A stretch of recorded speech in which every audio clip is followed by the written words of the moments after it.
So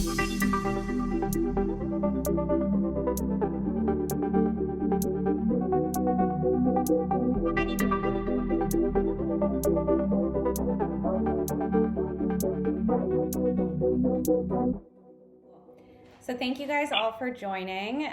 We just wanted to go ahead and recap everything that we talked about at the Full Steam Ahead panel. So Carter, I'll let you go ahead and get it started with introductions. So hey, once again, this is the Level Up podcast, where we're having we're developed, to facilitate challenging real raw conversations with minorities about their unique experiences in the workforce. We recently had a conversation, a panel discussion rather, with a lot of great panelists. I'm gonna let them introduce themselves here soon. And it was around careers in science, technology, engineering, art, and math, and various paths to get there. We've gathered an influx of inquiries and questions to kind of continue this discussion. And I think this is a great platform to continue it. Christine, would you like to, jump in here? Yeah, so I'll start with introductions. I'm Christine Snow. I'm the CEO of Level D&I. And we started this organization back in October. So the Full Steam Ahead panel was our inaugural event to kind of kick off what Level's all about, which is showcasing diverse talent across all disciplines, but we chose to start with STEAM because it's such a huge area in Columbus. And my co-founder is Chelsea. So you want to introduce yourself? Hi, I'm Chelsea Akers. I'm the COO of Level. I won't repeat all of the information about the company since Christine just went over that. But we're really excited to get this second round going. As Carter mentioned, we had some feedback after the event with more questions that you guys wanted answered, some stuff that you wanted to dive a little bit deeper into. So I will hand it over to Harley to introduce himself. We'll go through the rest of the panelists and then we'll get started. Yeah, so my name is Harley Blakeman. I am founder and CEO of Honest Jobs. Honest Jobs is an advocate for second chance employment. We provide technology that helps improve the outcomes of incarceration and post-release supervision. Myself being a formerly incarcerated person with a felony criminal record, we do our best to encourage individuals to change their habits and get back into the workforce, but also advocating to employers to be more open-minded and open to hiring second chance job candidates. And that's me. Stephanie, you want to go next? Sure. Hi, I'm Stephanie Soria-Sack. I'm a people practice leader at Nationwide Insurance. I manage contractors for our infrastructure and operation side of the company. All right, Matthew. What's up? I'm Matthew Quinn. I am a software artisan specializing in data science at Pillar Technology, part of Accenture. I am also the president and one of the co-founders for Black Tech Columbus. You also look like you're playing Xbox right now. Nah. Just to put it out there, we did have two other panelists, Alex Shanks and Amanda Egnott. Alex may be joining us a little later on. Amanda is unfortunately sick today, so she will not be on. So we will hopefully get another conversation scheduled with them later. But Chelsea, you want to start going through some of the questions that were sent in to us after the panel? Yeah, absolutely. So a few of the questions we got are kind of around how to execute change. So we talked a lot about what privilege looks like for each of you and how that has either helped or hindered you in your career. But a few people wrote in and asked, how can we call out or speak to people who may be impeding diversity or who may not understand the value of these types of events? Matthew, do you want to start with that one? Yeah, I can start out with that one. So kind of, let me think here. Let me get a moment to think on that one real quick. Sure. So the question is around how we can kind of get more people pull them interested into in the with us. And then if there's someone who is maybe impeding progress in this space, how do we move past that? All right. So for someone who is impeding progress in this space, I think that kind of needs to be addressed with the collective of individuals currently navigating this space. And so if there are a lot of allies and a lot of people who are collaborating and having these conversations and kind of looking to progress certain dynamics in certain areas of this space, and then someone is kind of impeding that or they are handicapping that progress, I think it's up to the collective and the group to kind of see where they're coming from, to kind of educate them on why these initiatives and these opportunities are important and how they benefit everyone, not just the parties involved, and kind of just go from there to figure out, like, all right, what is the real issue with this? Why are you trying to impede or to handicap these different opportunities? And so coming at it as a whole and as a unified collective of not just, for example, my organization, but our organizations collaborating together and trying to figure this out together and address that with that individual or that party trying to, again, impede or handicap progress in this space. Did that answer your question? Yeah, Stephanie, what would you add to that? I don't know if you've had an experience you want to speak to in this, or if you have something kind of additional to add to what Matthew's saying. I could go perhaps, in a specific example. Over a year ago, my previous role was eliminated as an organization. Nationwide had looked at different roles, and at that time I was an application development leader. And they decided there were leadership took a look and saw there were a lot of duplications between an application owner, a people practice leader, an application delivery leader, and some other roles. And so they decided to, see what roles were valid. And so at that time, my role was determined that it was not. It was a duplicate effort. So that position was eliminated. Along with, I think at that time, we probably had over 100 ADLs that were impacted. And some people, applied. I think we all applied for different roles. And some got, new roles. And I landed in my current people practice leader role. So that's a change that impacted, a group at Nationwide, and, how we all reacted to it was to look at our situation and where our interests lied, and, applied for positions that were, perhaps aligned to where we wanted to go in our career on that. So does that give an example of a change organization? I think I'd like to hear an example more specific around, like, if any of you have ever actually had to have one of those challenging conversations with someone who was impeding our collective process into getting more diversity within an organization. That'd be interesting. I could add a little something, very small example. My team is very tiny, but I have a software engineer that's from Ukraine, and I swear this guy doesn't have a racist bone in his body, sexist bone in his body, but he's one of those guys who I think a lot of people get it. Diversity is really important. And then some people are like, you should always just hire the best candidate. Why would you ever even consider the other things? It should be purely based on merit. And I think that's the impede, right? The person who, it might be their subconscious bias that is coming through in the form of them telling you that we should hire the best candidate. But reality is like, there's a lot more than just the talent they bring when you're talking about building an organization.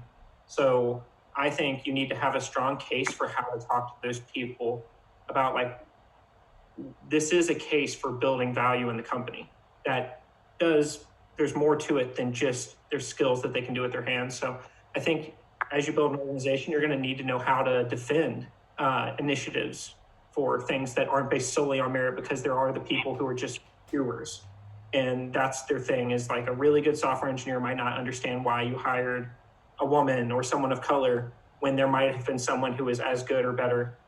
So I think you really just need to understand your vision as a company and be able to, it doesn't need to be some long process, but have an understanding of why diversity is so valuable and be able to defend at least why you don't always just hire the best candidate, right? How do you have that conversation to say that sometimes having that diversity of thought would supersede maybe having 2 additional years of experience in coding, for example? I'll tell you, it's not super easy. We lost an hour of the workday talking about it, but at the end of the day, like, he understood. Like, I'm just saying, it might be a 15-minute conversation. It might be a once-a-year presentation that HR does. Typically, the big presentation, everyone falls asleep and doesn't care. But I would say, if you have people on your team who think that way, make it an intimate conversation. Because he and I, we did talk about racism. We did talk about politics. You had to get into the stuff that nobody wants to touch. But at the end of the day, he completely understood and was like, that makes sense. Like, I get it now. I think you kind of have to take an individualized approach. I think the good news is that most people get it. So there's not, half the people in the company aren't going to step up and say, I don't think we should have a diversity program. It's usually just a few people that you really got to, hear them, like, hear why they think this way. Make sure they feel heard. Make sure that you're individualizing the conversation to them. And typically that's enough for them to change their point of view. I think that goes back to what Matthew was saying about trying to understand their point of view and where the other person is coming from. I think sometimes people might not realize that they're impeding diversity or inclusion initiatives. It could be subconscious or unconscious. Stephanie, as a people leader, have you had to have conversations like that with hiring managers or with anyone who's in charge of hiring about, why diversity is important and why that should be a factor in the hiring process? I don't think, Nationwide is a very large organization and very inclusive. We have a huge diversity and inclusion department, and, we go through diversity and inclusion training. So I have not had any issues with any of my hiring. We always looked at, what the background of the person, the candidate, what the role is looking for. And, if those people meet the skills, a lot of the folks I hire are, I would say, of different ethnicity groups, just because, being in IT and developers or infrastructure folks. And so I don't think I struggle with, getting diverse candidates or having people hire, diverse candidates. Okay. Well, good. That's good to hear. Matthew, as, so Harley is the CEO, Stephanie is in a management role. How do you affect or execute change in an organization when you're not in a position or have a title that allows you the kind of power that being a CEO or a director might? That's a great question. So I think for me, I'm in a very special position. I see one of the questions is regarding around privilege, and I would say this goes to a privilege that I have, is being able to work for the organization that I work for, and then creating opportunities for people to help with the hiring process. So we have a CADA review process that developers can be a part of to help bring people in for the hiring process. We have a lot of different opportunities to do different meetups and to have these tough conversations with, C-suite or higher level individuals with the title. And so I come from, again, an organization that provides us with a lot of privilege in that regard. I think with organizations that might not be as luxurious as Pillar, I think a difficult part is knowing who to talk to first about initiating certain change or certain aspects within your organization. So my first job, my first company I worked for, I won't put them on blast or anything like that, but they would always kind of promote different initiatives or different ways to get involved. And then I would try to go and talk to those people, and it would just kind of be like, well, you don't really, you gotta wait, you gotta spend X amount of years here before you can do this, or you're not ready to take on that responsibility, or, there'd just be certain aspects like that. And so I think it varies by organization and by who within that organization is really willing to go up to bat for you in terms of, all right, if you want to get this started, we can get this started. If you want to like shake this up, or if you think we should consider these aspects when hiring, all right, we'll consider that and write a proposal, and we'll implement that and kind of see how that goes, and then just kind of go from there. So there are organizations where I think they want to do it. They just struggle how. And for employees in there, it's even harder because you got people at the top not even really figuring it out or understanding certain aspects of it. And so it makes it intimidating for an employee to kind of go to their leadership and say, hey, let's look into this, let's look into that, because then they're going to get into a lot of initiatives that are so far outside of their job description, it's going to become very thankless very fast. And so again, have the privilege of being in an organization where that's not the case. Chelsea, you're muted.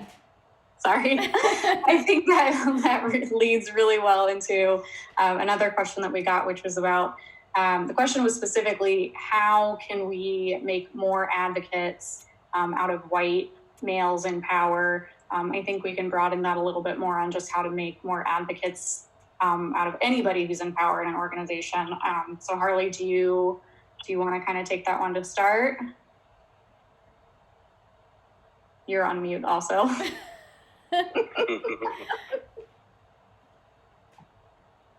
All right. Yeah. How do you make more advocates in general? I mean, this is tough. This is what I spend my whole entire job doing, right? We're trying to convert companies into caring about our cause, specifically second chance employment. But I think obviously the strategy is the same, right? I think typically you need to understand why you're advocating for this group and be able to pitch it. You really got to kind of have that elevator pitch, which I know it sounds cheesy, but like in a nutshell, why is this important? And then also a couple things. I think you need to, at a high level, understand the business case for why it's important. And then you also need to add some more context to it.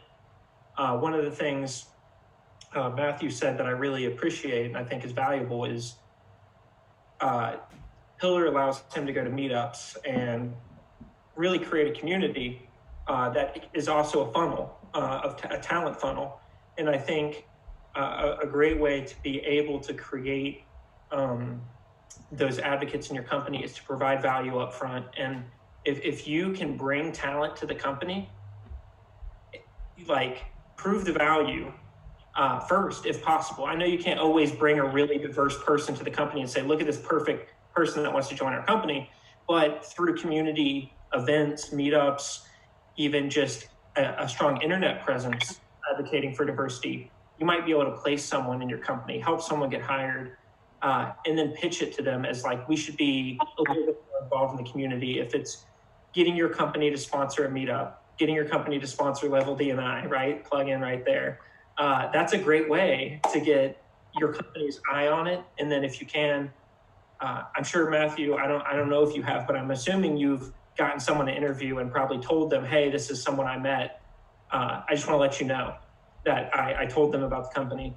I mean, that's a great way to prove the value up front and then talk about, hey, I met them at this event where diversity is happening. And there's not a whole lot of that in our company, or we're not being intentional about accessing this population. So in a nutshell, understand it, business case, emotional case, and then try to provide some value up front is a really great approach, I would say. This isn't a question that was posed, but it's a question that I have because it's something that Chelsea and I have to deal with a lot. We talk about like how to convince leaders to bring in diverse people, or how do we get them to advocate for us. But one thing that I think we struggle with is how do we get leaders in organizations, especially ones who don't have any sort of diversity that they have to deal with, to understand the value behind it, not just why it's important to us or why it's important for their bottom line or to check the box. Like, why is it actually important for them? I think we can all easily answer that question, but how do you guys go about portraying that to senior leadership in your organizations? Stephanie, you want to start? Well, I think that Nationwide as a company is very good at focusing on diversity and inclusion. You know, recently we went through, in my space, I think looking at, new suppliers, and I know that our FMS and leadership team did look at, what companies were minority-led, diverse background. So I know they look at all those things, and then, at Nationwide, and I think at any company, when you apply online, they'll, ask some filtering questions, and when in our profiles, we'll put our, I think, how's it called, like nationality or ethnicity, in there. But I think, people nowadays are more sensitive to when they look at people to promote, with everything being equal, that tipping scale might be, that person of a diverse background, or are they a female, or are they a minority, etc. On there. So I think people are aware and are, working when they can. We've had recently at Nationwide, Melanie Culp, who was on one of our Black History panel in February. She was recently promoted to CIO. I think they're now called Chief Technology Officer, CTO. And she's, a great female leader and, very diverse individual. Yeah, so you think just having like the representation at that C level is what's going to kind of change the tides? Yeah. And it's really nice that she does support, other groups and female leaders that, I heard her mention she mentors a lot of, up and coming leaders, to help them in their career as well. So she does give back. Yeah, that was a great panel too. That Matthew was on that panel and Carter introduced it. Yeah. That was great. To build on top of that, representation in those levels, absolutely. In addition to also making sure that the representation at those levels are also being advocates and sponsors for other people who are trying to get in, or who might be on the same career track, or who might not even know that that's a career track that they want to be on. For instance, like Doug. Doug is the CIO of the city of Dublin, and that's my Black Tech plug right there as well. But Doug being in the space he's in, and then him being an advocate and someone I look up to as kind of a mentor, and him always kind of having my cosign, having his cosign and things like that on certain initiatives and certain conversations. I know that like that's helped me significantly just have conversations that I might not have ever had, or it instills trust when people have to interact with me and not Doug. His cosign instills trust for them that I'll get the job done at the level that he would get the job done. And so just not only just the representation, but also making sure those in representation are advocating and co-signing the things that other minorities are trying to do to get in.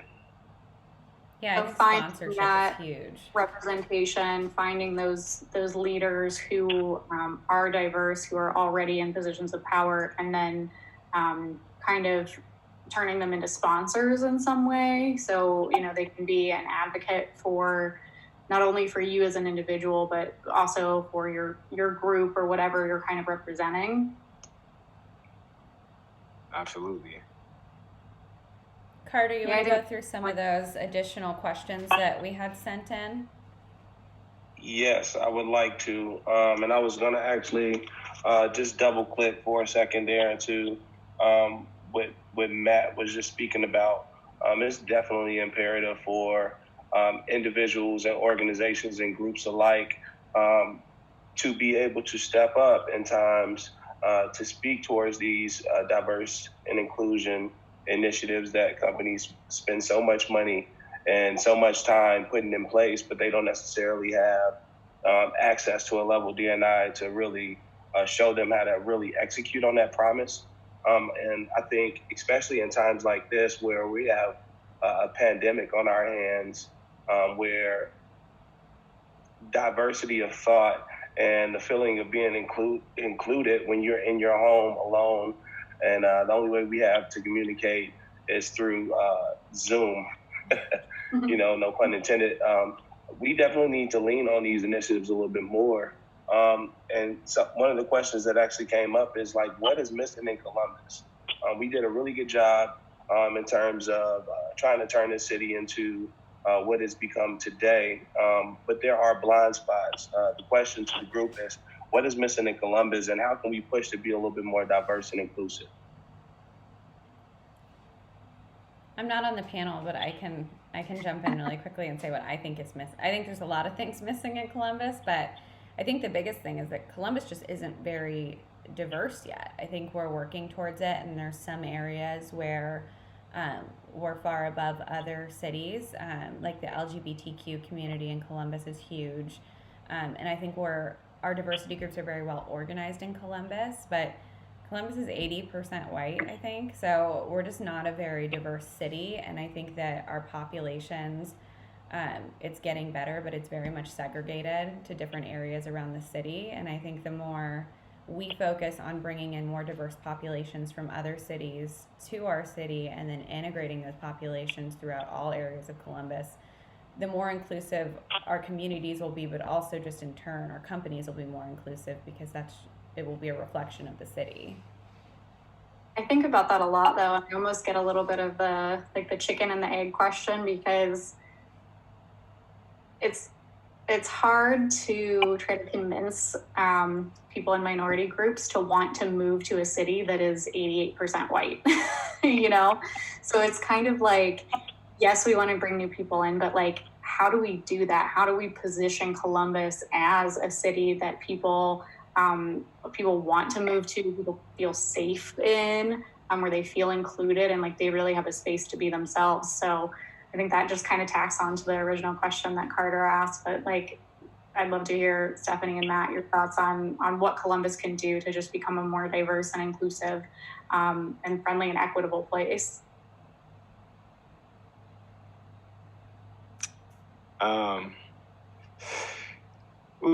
Yeah, there are definitely a lot of things Columbus is missing.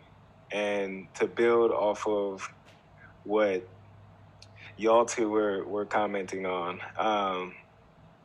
I agree. I think that while Columbus is 80+% white, there are a lot of pockets of diversity throughout the city. Like I'm from the west side of Columbus, and so we have Hilltop, Wedgwood, Briggsdale, the Bottoms, all of these very diverse and culturally rich places. However, if you look around at what opportunities there are to navigate between this community and to go and reach out to other communities, we are significantly lacking in the knowledge and awareness and the representation of who is homegrown in Columbus. I know when I go out and navigate a lot of these different areas, there aren't a lot of people that I meet that are born and raised from Columbus at these higher up levels, or even in a lot of the like young professionals levels in those groups that I navigate in as well, it's like, oh, we're from Cleveland, from Dayton, from Cincinnati, from out of state. And so you don't really see a lot of people in these positions of influence who could say, yeah, like I've seen Columbus evolve from the 80s and 90s all the way to how we are now. And I think the lack of that in those positions creates a sort of lack of appreciation for the city as a whole. And I think just everything being very, very segregated, on top of the 80+% white folks in the city, I think that makes it difficult for other people to be like, yo, you know, when I think of Columbus, I think of like the urban population. Because it's like, I don't think of that when I think of Columbus. I think there's a lot of great potential, but I don't think there's a lot of resources or a lot of unity between certain groups to allow that to shine forth when people do say that. So like, when I think of communities with a really great like Black presence, for example, I think of places like Charlotte. I think of obviously Atlanta. And so those to me are like, all right, if or DC even, those to me are places I think of when it's like, all right, if I'm gonna move somewhere that has a lot of Black culture that gets put on the front line of the city when the cities and communities get promoted, like those are the areas that I think of. I don't think of Columbus in that regard because I don't think a lot of like, even just outside of like the Black community, the minority community in general gets showcased enough as contributors to the city when people talk about Columbus. So what are ideas that you guys have on how we can do that? Because I know you mentioned Charlotte. I went to college in Charlotte, and one thing that they do is that they don't have drawn like school lines the way that we do here. So if you're in Worthington, you don't necessarily go to Worthington schools. They may bus you to Columbus City schools, or they may bus you to Hilliard schools, because they want to integrate the different populations and make sure that there is no segregation in the city. And I also lived in Los Angeles for a while, and that's a very diverse city where, I mean, every single street is every kind of person you could ever come across in the world, pretty much. So how do we elevate our city to that level? Like, what are some ideas of things we can do to try to integrate the current populations, but also attract more diverse populations? I think just based off of a lot of conversations that I've had across maybe the past year and a half or so, with different leaders in diversity and other adjacent industries in Columbus. It's not that Columbus isn't a city that's not ready to integrate or to raise the bar for diversity and making this a more inclusive space. It's that a lot of the leaders that have the resources and the capability to, it's just at a gut level with them. We spoke about it a little bit earlier in the conversation where they don't necessarily see the value to the bottom line. There may be a project or a program that seems to be a little bit more important, when at the end of the day, I feel like people are the most important assets that any company has. It's trying to figure out more ways to bring that information from a gut level within those leaders and within ourselves in a lot of cases to the eye level, so we can see the ability. A lot of those meetings that we've been in, that panel discussion, that room that we were in, a lot of Columbus don't necessarily get to see and experience and feel that energy. I think when they do, it'll be an easy transition. But like Matthew said, there aren't a lot of resources that look like me that are in those neighborhoods, or there's areas where a lot of these kids that are growing up in underprivileged, underdeveloped neighborhoods have targets that look like me, something that they can shoot and aspire to be, and someone that they can go and have a conversation with on a day-to-day basis that are working in senior executive levels at the Nationwides of Columbus or the Huntington Banks of Columbus. We need more of that also. And that's to kind of circle back to what we were talking about earlier in terms of those involved groups and individuals. We are very much involved, even if we aren't in a C-suite executive level at a position in one of these companies or a CEO of a company. But if we have the means and the resources to allot to those groups, regardless of color, ethnicity, or background, we should definitely do that. It's just going to build the city and make us a lot stronger as a whole. Do you guys think that sometimes we don't give leaders, especially non-diverse leaders, enough credit though when we say, oh, they just don't realize what they're doing, or they don't understand that diversity is important? Because sometimes it's hard for me to accept the fact that leaders don't understand how important diversity is to a company as a whole, and that it's more so a threat to the system that they've built, that they don't want to let that fall, because then what if they're not the ones who are running things anymore? And I don't want to get too political, but I mean, things are segregated for a reason. There's systemic racism, there's systemic sexism. So how do we go about changing something that's been this way for literally all of time? That's a, yeah. I think that might take us way outside of our time. This is a whole other podcast, maybe. Part 3. I like the comment you made about giving too much credit to C-suite executives, because I think we definitely give them way too much credit. I think they obviously have the resources, the ability, the education, the 105 different people telling them the same thing of why it's important for D&I. So they know, like, these aren't stupid people in these positions. But I think it comes down to, like, I'm a C-suite executive making $250,000 a year. Regardless of who I hire or what initiatives I put on or not, like, my check's still clearing. I'm still clearing at $250,000 a year, plus a crazy $30,000 bonus, plus whatever kickbacks and things that I get. And so it's like, do they even care? Like, I don't think they care as much as they try to front.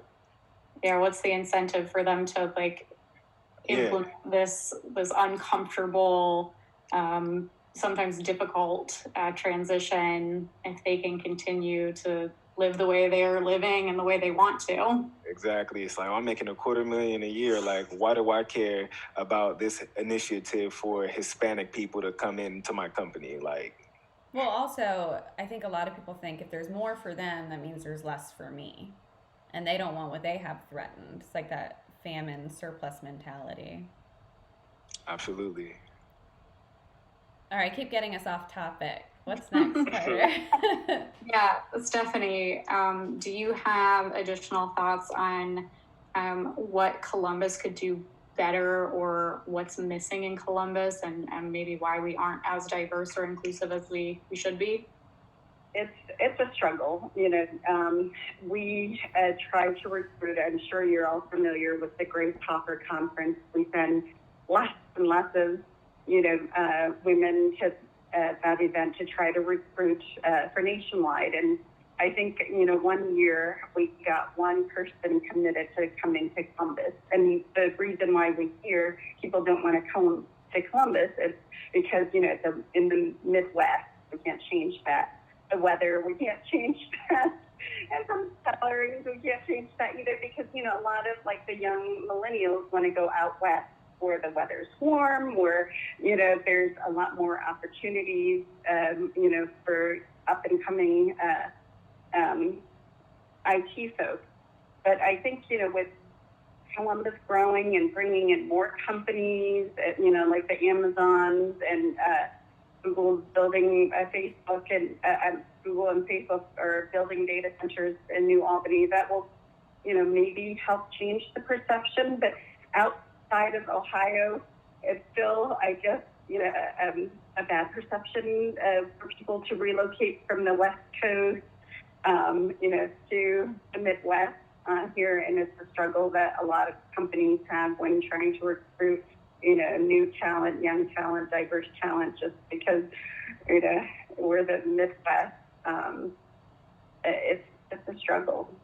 I think there's a And lot of other like Midwest cities and areas or northern areas that also like maybe don't have great weather. I mean, like, I think if you look at it laterally, Seattle has like this, you know, about the same number of rainy days, and you know, it's kind of cold and gray a lot of the time. They do have like being on the coast going for them.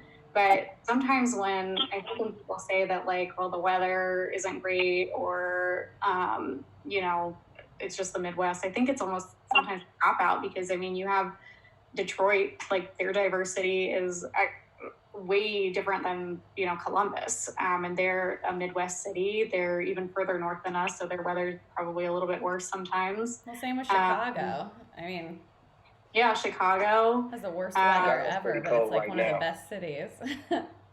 Yeah, so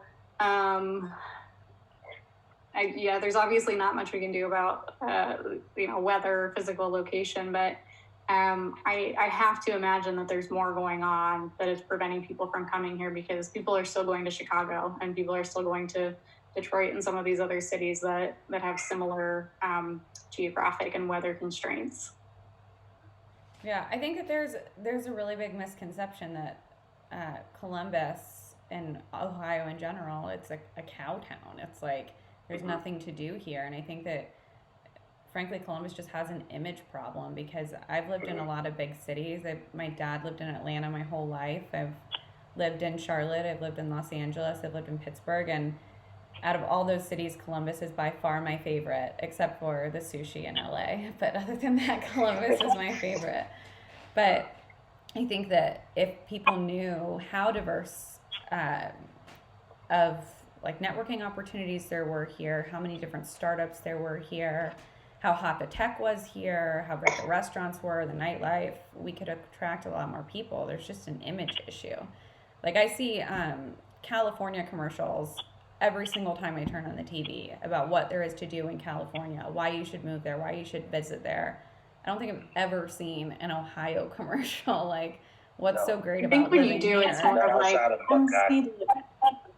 yeah, I think it's sometimes more similar to like the commercials you see for Michigan, where it's like, come look at beautiful lakes, and it's more of like this retreat versus like, come to this booming city where there's so much to do. So maybe it's like just trying to focus on the wrong thing. Yeah, Matt, you mentioned Doug earlier. I liked his idea when we had the call a couple weeks ago about how to attract more people to come to the city and that they should be using like millennials who are running groups like Level and like Black Tech Yes. to attract more individuals.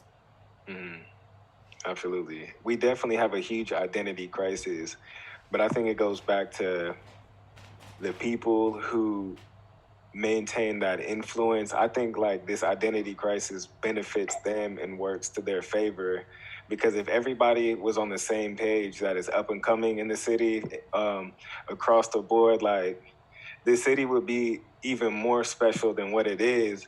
But then at that notion, it threatens a lot of people who have been in these higher up positions for 20, 30, 40 years, and it just threatens their territory. And so it's just like, no. Chelsea recently had a meeting with a company and they were talking about how great their culture was because everyone in the company had been there. Like the average tenure, I think, was 22 years, and they were bragging about how great that was. And we're like, that sucks. That's not great. It's a stagnant it was culture. Like, well, like, you know, it's like on the one hand, it's great that people want to stay here.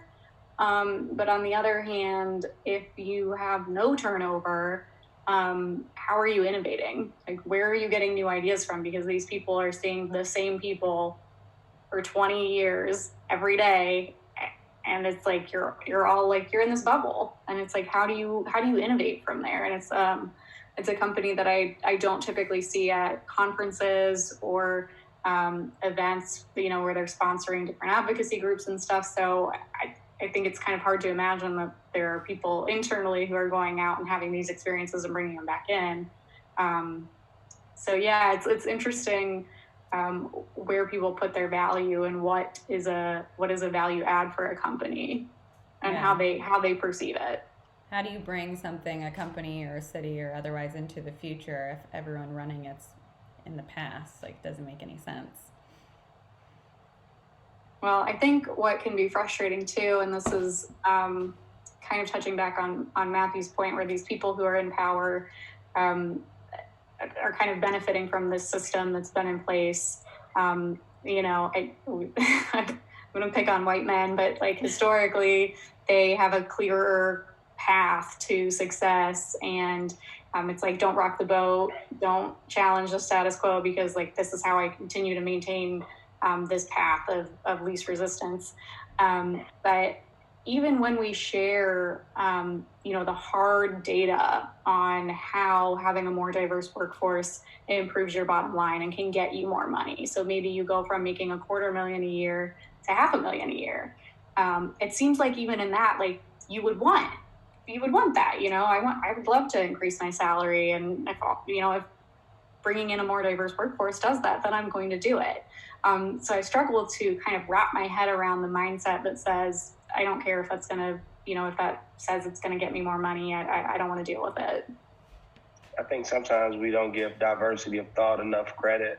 You know, I may be very money hungry, but power may also be a thought on my mind. And I think sometimes we can just underrepresent ourselves and shrink sometimes to the power structures that be whatever they may be. And I think we have a really big opportunity to take advantage of the time now to really reevaluate how we want to continue to do the work that we're doing on the other side of this pandemic also. Yeah, I think that that's a great point. So what kind of call to action or advice do you guys have on how to continue to move the ball on this? Christine and I have kind of been joking that, you know, if diversity and inclusion wasn't a priority before, it sure isn't now. You know, people are just kind of in crisis mode right now and figuring out how to make payroll and all these other things. But how do we really bring the importance of diversity and inclusion back to the forefront of people's minds? Yeah, I think we should all go around, all five of us, and say what our call to action would be to anyone who watches this. Carter, do you want to start? Yeah, sure. I think in a time like this, it's really important for us not to retreat into ourselves and become disbounded and start to allow, you know, the negativity and everything that's happening around us to impair our judgment and our beliefs and the way that we've been attacking being champions of diversity and inclusion.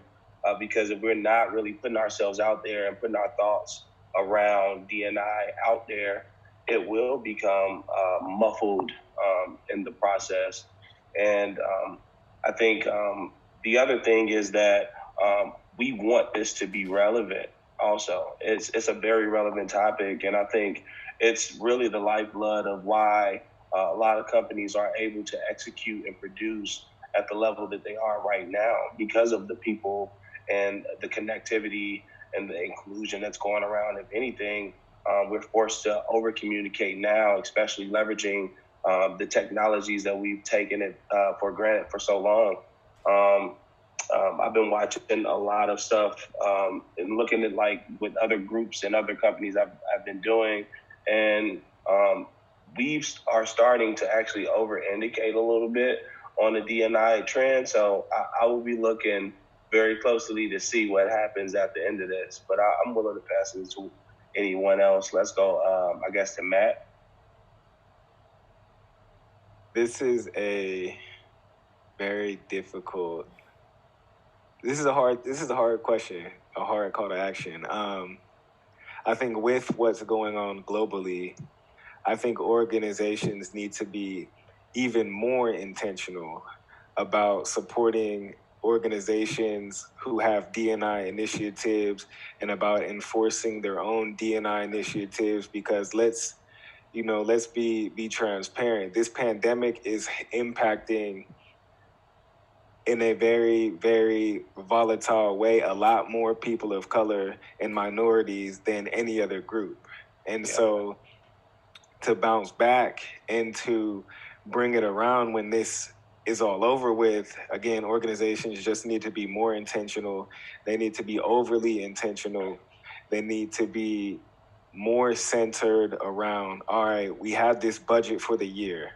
Now this budget was froze because of this pandemic, but when we open back up, what organizations do we want to support? Okay, let's make sure that we are overly intentional about supporting our D&I organizations, because we understand that those groups and those populations of people took the biggest hit during this time.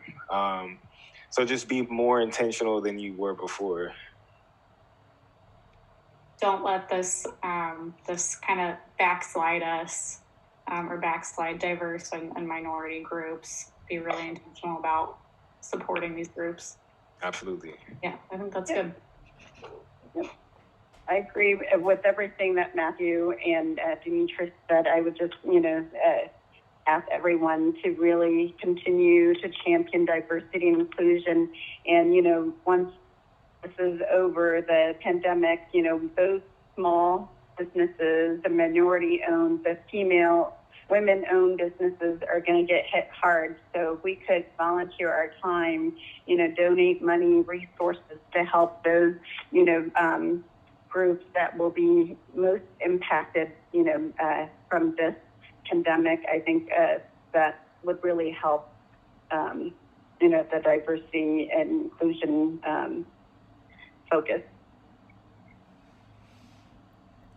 For me, I think my call to action would be pretty simple. So a lot of companies had to do layoffs during this time, which is really unfortunate, but I think it positions them in a really good place to prioritize diversity hiring as they try to refill those spots and reignite their staff. I think innovative solutions are something people are going to need to bounce back from this, and there's no better way to do that than to have innovative thinkers and people who think differently.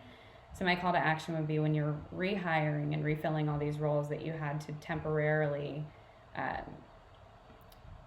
reduce, to try to intentionally hire people of diverse backgrounds.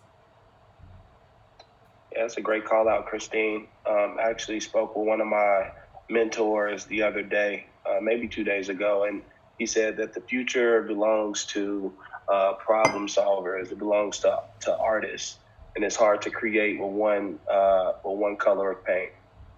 And that's really impactful. I mean, if there is anything else that we missed, hopefully we didn't, but is there anything else that we missed that we want to speak about? Chelsea's call to action. I wanted to throw out my call to action.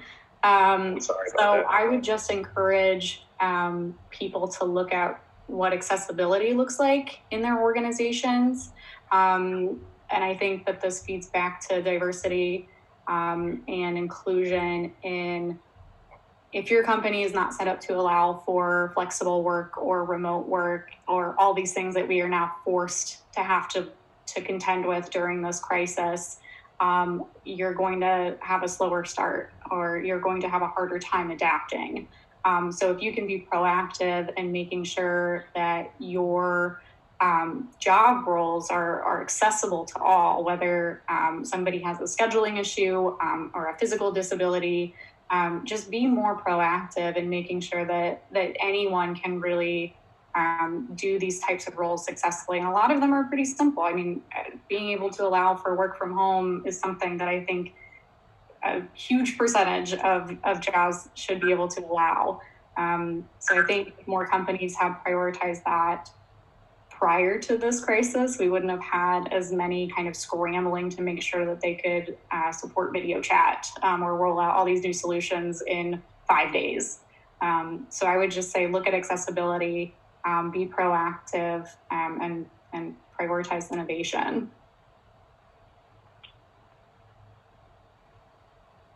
I would agree. I mean, I think this has been a really great conversation.